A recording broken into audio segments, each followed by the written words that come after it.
This is the World Organic News Podcast for the week ending 28th of March 2016. John Moore reporting. This episode of the World Organic News Podcast is brought to you by Gem Biscuits. Gem Biscuits make gluten-free, sorghum flour-based biscuits and cookies. Choc chip, hazelnut choc chip, coffee hazelnut choc chip, and the original spicy sorghum. All these are handmade with, of course, organic ingredients. These biscuits are the bomb. Please go and check out the website, gembiscuits.com. That's gembiscuits.com. A link is in the show notes.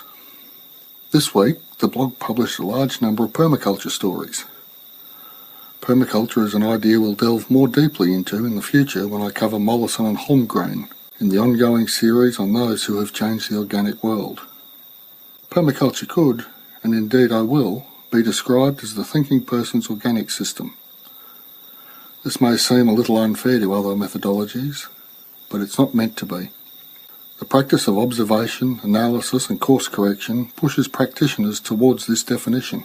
To that end, Hugh Ehrman is conducting trials in his apple orchard. The conventional practice is to use different rootstocks from the productive part of the apple tree. So dwarfing rootstocks keep trees down to 1 metre in height in some cases, all the way up to standards which result in huge trees. Hugh is experimenting with growing apples on their own rootstocks. The results are intriguing to say the least, and the article is well worth a full read. Link in the show notes. To further understand why Hugh would be doing this in the first place, the wildlife gardener discusses their understanding of the principles of permaculture. The word permaculture is a combination of the words permanent, agriculture and culture. It is, as the post states, as much a philosophy as it is a set of instructions for growing food. We will cover this in much more detail when we get to the Mollison-Holmgren material, but as a good starting point I recommend this post, link in the show notes of course. That permaculture as a philosophy does not preclude it from critical analysis. The blog Skept Eco has an essay on temperate food forests and their productivity. This article is based upon good research and well argued. In summary, do temperate food forests work as food production systems? You'll have to read the article to see the conclusions. Link in the show notes. And now to our continuing walk through the complete Book of Self Sufficiency by John Seymour. We started the Food from the Garden section last week and will continue through this section today. Having lauded the benefits of animal manures, Seymour gets down to brass tacks with detailed descriptions of more than enough vegetables to feed anyone with any taste, this picky eater included. Seymour describes his rotational system of gardening through a series of 5 illustrations, or what would now be called infographics. He starts in winter, passes through spring, summer, late summer, before winding down through autumn.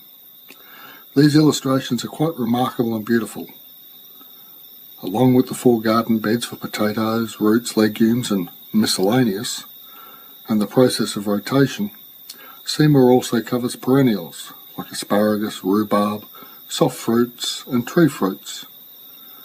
The gentle art of strategic manure application and how this precious commodity should be applied for maximum effect are also shown.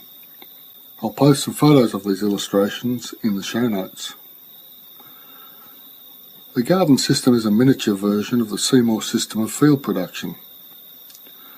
There is a powerful and beautiful symmetry to these 2 areas of food production. Understand one and the other comes easily. Indeed, there is much beauty throughout the book, both in the illustrations and in the words. And so we will leave Seymour here and return next week to discuss fruits in all their glory. Sometime in the next week, please don't forget to check out gembiscuits.com. Any suggestions, feedback or criticisms are most welcome. Email me at john@worldorganicnews.com. That's John, Jon, no H. A transcript of each episode is available on the blog at www.worldorganicnews.com under the tab Podcasts. The sounds used in this podcast are courtesy of the Texas Radio Theatre Company on the Freesound site. Links are in the show notes. Thanks for listening, and I'll be back again in a week.